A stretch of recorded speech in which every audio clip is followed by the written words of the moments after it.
it's a special time. It happened in Lewiston recently. Well, Kevin, let's go get some cheesesteak. I'm with you. I mean, people talk about Philadelphia, but this is a really cool event. Now, I apologize for this. Is Lewiston in your district?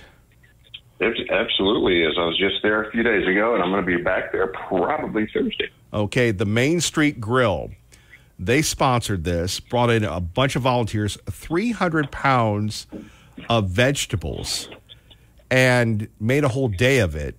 And this thing, I can't even remember how big it was, but the Guinness Book of World Records was there, and they raised enough money to give $10,000 to the local Boys and Girls Club. So Main Street Grill in Lewiston, maybe if you have time for lunch or to stop by, they did a really good deed. I know exactly where it is, and based on this conversation, I'll make it a point to do exactly that, and perhaps give them a thank you or a pat on the back. It's great. Well, they would love that, and then you can let us know how truly awesome the cheesesteak is, because that's what we really want to know about.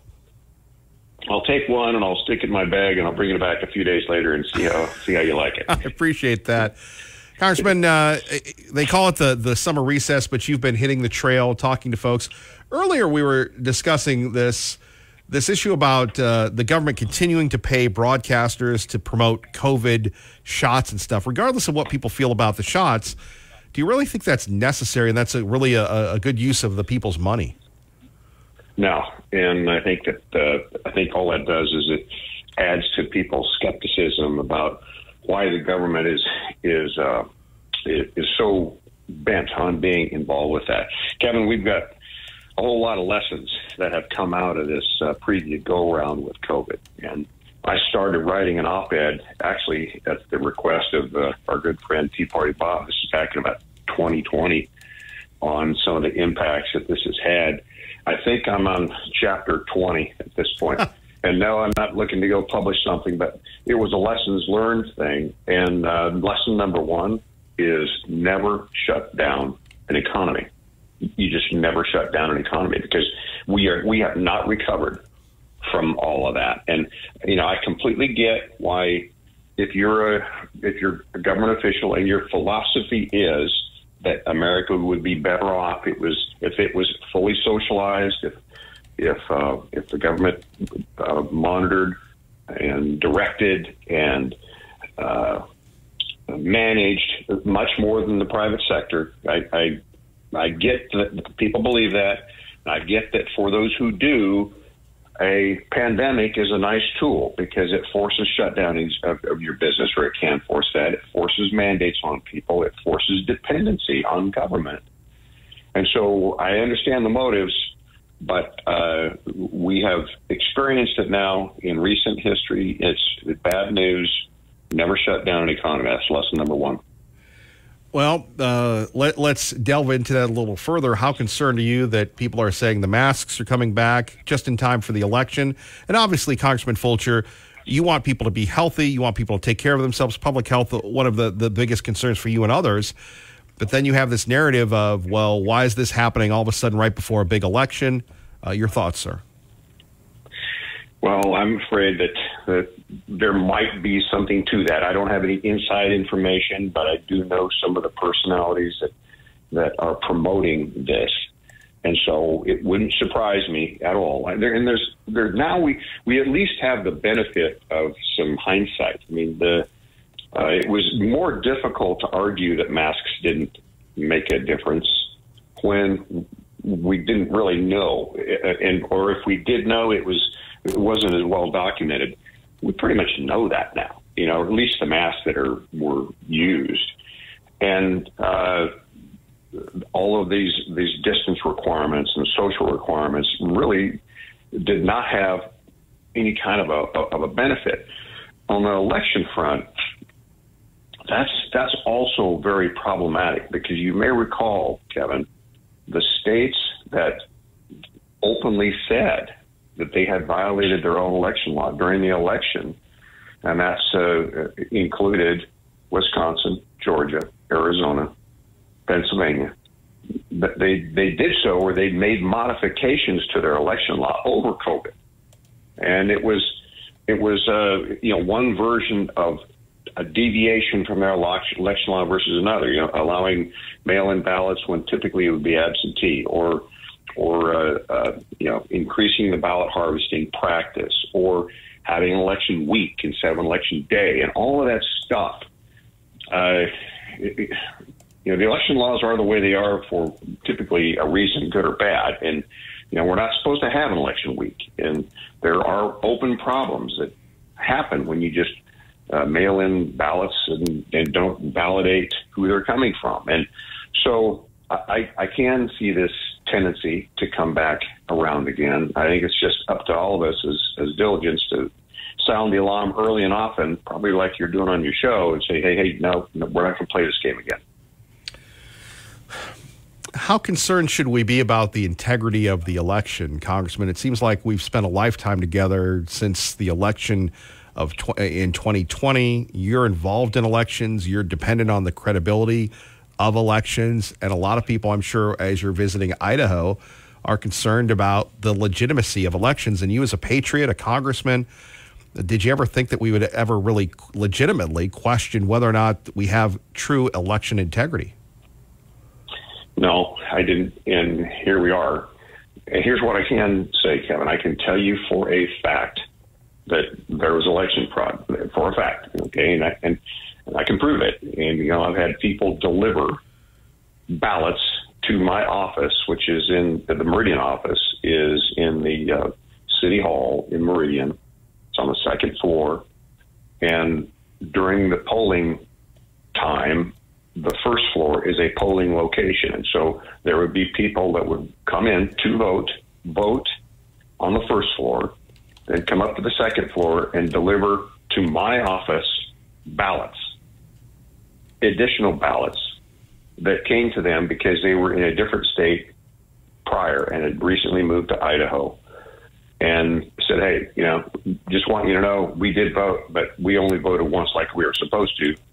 This is what's going on. And so now, was there enough of that to change the outcome? I really don't know. And I'm sure that there's probably been some, type of fraudulent activity all along on a process of that scale. You're talking about a national election. There's probably, fraudulent things that have happened forever. But to the scale, we just don't know to what scale. And so I really don't know if there was enough to change the election. But I can tell you it certainly existed, and I just shared one example of how it did.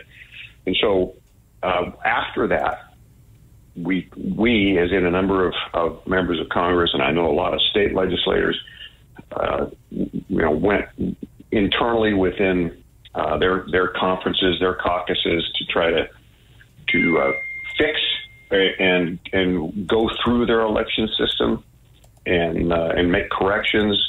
We tried to take what we thought were best practices and go work with colleagues in some of those states, namely the ones that I pointed out, the Wisconsin, Arizona, Georgia, Pennsylvania, and encourage them to make changes, which I believe most of them did. Their legislators make changes on that.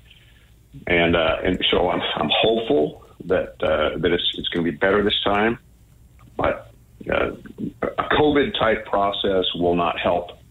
And we've got to have extra diligence this time to try to do everything we can to prevent that from happening again. Congressman Russ Folger joining us, Kevin Miller, KIDO Talk Radio. Congressman, before we continue on to talk about the business of the House, let's talk about your committees, what you're working on to represent the people of Idaho, and what you've learned that you'll take back to your committees once Congress is back in session. So there's two primary ones that I'm on, and they're positioned very well for Idaho. One is Energy and Commerce, which is arguably the most desired committee, or certainly one of them in the U.S. House. And it deals with a huge jurisdiction, including, but not limited to, what its name includes: anything commerce related, anything energy related. And then natural resources, which is exactly what that implies. And that is central to Idaho's interests as well, with a lot of the timber, rangeland, minerals, fossil fuels. And yes, Idaho does have fossil fuels. Those things are encompassed there as well, and then a lot of the ag activity. So those are the two primary committees. And on the energy and commerce front, there's a couple of things on the front end there, Kevin. That also includes data security issues and cybersecurity issues, and that's we're rolling back. We've touched on a lot of that, rolling back into it. Just before the break, we had worked on trying to roll back some of these Biden administration rule proposals, basically to shut down fossil fuel engine cars. And so we'll try to work that on the Senate side now and get some concurrence on the Senate to try to knock off the insanity of trying to have, I forget what the percentages are, but a huge percentage of the cars in America switched over by 2032 or something. And so cyber, data security, continued work on trying to save our cars and put some sanity into that process. That's what's on the docket for the Energy and Commerce Committee. For the Natural Resource Committee, quite frankly, it's trying to get access to critical minerals within the boundaries of the U.S. We have all the critical minerals we need for batteries, for example, for weapon systems, for our heating and cooling and the building of energy systems. We just have largely hindered ourselves from harvesting them. And so by default, what that means is we have to go to our enemies like China, like Russia, like India. And India is really not an enemy, but nevertheless, it's not us. And we have to buy it from them. Well, they don't have any safeguards on how they harvest from the environment. We live on the same planet. So it's a lose-lose deal. And so natural resources, that's kind of what we're focused on. We've got mine issues right here in Idaho. There's a Simplot phosphate mine that is basically shut down because of government regulations. We need that. Our farmer community needs that. We've got cobalt and we've got molybdenum and other these minerals that are desperately needed for electronics and military systems right here in Idaho. But we can't get to it because of some kind of a federal permit. So those are I guess there's a few things going on. Let's put it that way. But those are the main ones. Congressman Fulcher, do you have a minute?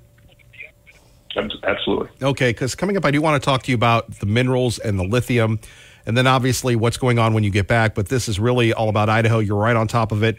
More with our great friend, Congressman Fulcher, next on KIDO Talk Radio. Yes, now, live, Congressman Russ Fulcher joining us here on KIDO Talk Radio. So, Congressman, let's talk about lithium and the current controversy involving lithium in Idaho. You've had major publications cover it. Lithium, obviously, very important for national security. You're on these committees that regulate these things. What can you tell us? Well, there's resources within our own state that can supply many of the needs that we really have to have. And either due to a regulation or oftentimes a lawsuit, and a lawsuit comes from somewhere in the private sector, from the so-called environmental community, which I would argue is often not. Oftentimes they're law firms or organizations from out of state. There's barriers to harvesting that responsibly locally. And so when that happens, that doesn't reduce the demand for lithium, doesn't reduce the demand for cobalt or lead or whatever it might be, or uranium. We still have the demand for it, and we're still going to go get it. But then by default, where you got to go? Well, you go to where there's no regulations. You go to where there's actual mining taking place, there's actual harvesting taking place. And now, right now on this planet, that's China, and it's Russia, and it's India, and it's places that are don't take precautions when they harvest this stuff. And so it really is a lose-lose situation. So there is an odd, maybe not so odd, ally in this argument that's coming to bear, Kevin, and it's the Department of Defense, because here we are. The federal regulations are hindering the production within the U.S. borders, and all the while, our stockpile on equipment is going down because it's been right, wrong, or indifferent, either shipped or sold to Ukraine or Taiwan. And so we're low on stockpile and we're low on resources. And, finally, the Department of Defense is starting to say, hey, look, this isn't good. Maybe we ought to be sourcing some of this in the U.S. of A. Well, okay, yeah. So I think that there's going to be some sanity that's put into it. Certainly within the House, we've got that. Now we just need to convince the Senate and the White House to act reasonably. That's easier said than done. Let's take a look at some of the docket here, courtesy of your friends on the Hill. House conservatives flirt with a shutdown, quote, saying, so be it. You're right there with Kevin McCarthy, Jim Jordan, Representative Comer, the gang, if you will, the gang of good guys. What are you hearing, and are you concerned about this, sir? Oh, yeah. This is going to be the first swing we jump into when we head back in September. And you got to put this in perspective, Kevin. We're 32 trillion with a T in debt. And that jumped dramatically. You pointed this out earlier. That jumped dramatically when the COVID pandemic came through and this mass injection of cash into the economy, which inadvertently created the inflation. And it also had a lot of other very negative side effects. It got people addicted to all kinds of government programs and cash flow that they've never been able to get away from. So massive debt to the point where even the rating companies are starting to downgrade the economic viability of the United States. And we've not been able to back off the spending. And so I fully anticipate a very ugly fight on that. Frankly, I think there's a very real possibility there could be a partial or either a government shutdown or a partial government shutdown, because that's the only tool we've got sometimes to drive the point home. We can't continue on this path. And by the way, I'll just say right now, there's no one that I'm aware of who's out trying to cut off Social Security. There's no one that I'm aware of trying to cut off Medicare, that type of thing.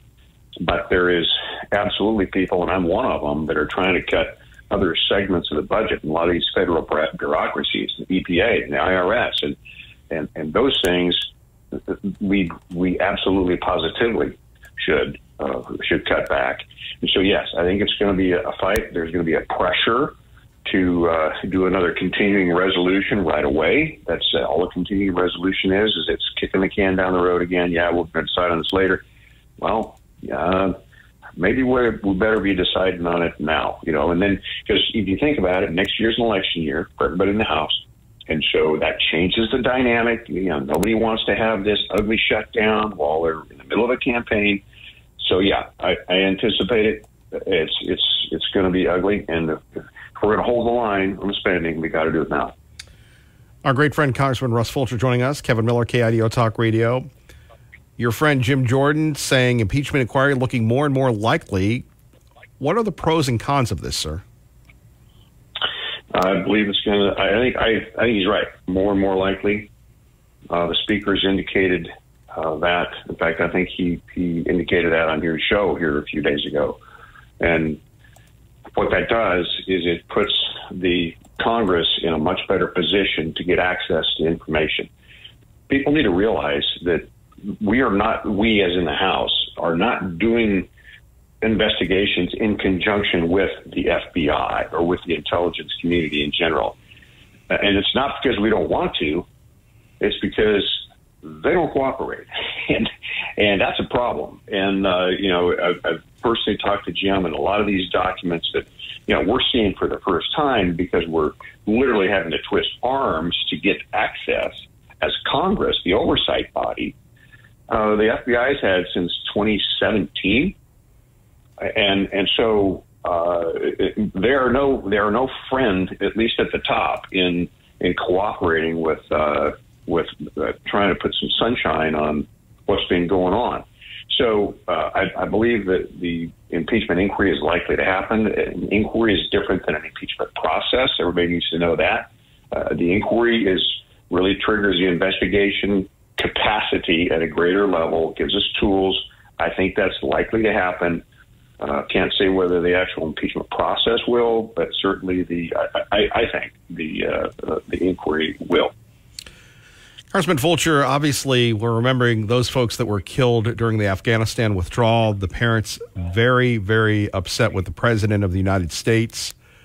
Your thoughts on what we lost and how that has led to really the unraveling of our military relationship throughout the world? And it's lost a lot of credibility for the U.S. in foreign relations. In the situation we have with excuse me, with Russia invading Ukraine, frankly, I don't think would have happened if we would have managed that Afghanistan withdrawal more wisely. Instead, it was a very poorly done, haphazard exodus where the military personnel were taken out before the citizens, and it just turned into chaos and resulted in the loss of life of a lot of people, including now a number more Gold Star families, because of just how derelict in duty our leadership was in that. And as soon as that happened, that was the flag for Vladimir Putin to say, you know what, these guys are so disorganized or so stupid in how they handle their foreign relations stuff, or so slow to act and so poorly led. I'm going to do what I want to do in Ukraine, and that's my belief. I guess I can't prove it that way, but I did operate, and I saw directly the correspondence between then President Trump and Vladimir Putin. Totally different. Trump said that if you cross this line, you'll have the full force and effect of the U.S. military on your back, basically. And you notice during that window of time, Putin didn't cross. So I think that has triggered a weakness in the perception of America worldwide, and it's also dropped the confidence, even by Americans, in our own military. Usually, the perception of the military, the reputation of the military amongst all Americans is really high. That's not the case. The woke stuff, it's not the case, and the recruiting shows that too, Kevin. Congressman Fulcher, what about the relationship between the House Republicans and the Senate Republicans concerning the continuing resolution and a few other things, Ukraine funding and others? You're in the middle of this. What are your thoughts? Well, I talk to my Senate colleagues a lot, and we in the House have a majority now, but it's a very small number, about 5, and so you don't have a whole lot of room for disagreement. But our Senate colleagues are saying, "You guys go get them," and we go get them, and then we take it over to them and say, "You go get them." He said, "Well, we don't have the numbers," which they don't. But nevertheless, they have some unique tools that they can use to fight with too. And frankly, I want to try to encourage them to dig in a little bit deeper. The House and the Senate are different animals, just like within the State House in Idaho, and they have different cultures and whatnot, different tactics and all that. But I'd say it's a good relationship generally between Republicans on both sides. But perhaps there could be a little more encouragement to our colleagues on the Senate side to dig in and fight a little harder. So that's putting it politely. Congressman Fulcher, anything else that you would like to say to the folks listening here on KIDO Talk Radio? There is one thing that I was just made aware of here a couple of days ago. We all know about that tragic fire in Maui, Lahaina, and just FEMA's out there now. As it turns out, I'm going to be traveling with the speaker there either tomorrow or Friday. We're going to meet with FEMA and try to at least put in place the tools that we can. But what I didn't know is there's an Idaho company that has really engaged and has not done so with any, as far as I know, any kind of public recognition at all. But Melaleuca down in Idaho Falls has sent somewhere in the arena of 20,000 pounds of beef and other necessities at their own expense. And when I heard that, I validated it.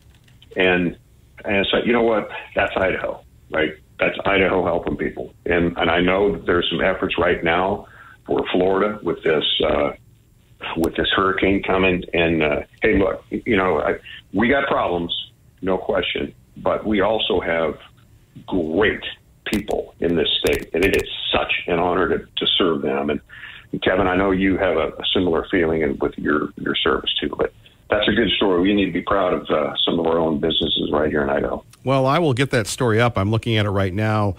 Donated over $135,000 to help families who lost everything. And, you know Big Frank. I've met Big Frank a couple times, but Mel Luca and Frank Vandersloot always show up. And I can remember the devastating hurricanes in Florida. I mean, Big Frank jumped on his jet and went down there and personally hand-delivered stuff. So you're right about that Idaho spirit, sir. Yeah. Thank you, my friend Kevin. You've got it as well. I appreciate you. God bless, Congressman Fulcher. Thank you for your time. Thank you. Thank you very much. So, Kevin Miller in the morning, KIDO Talk Radio. Good morning, Darien.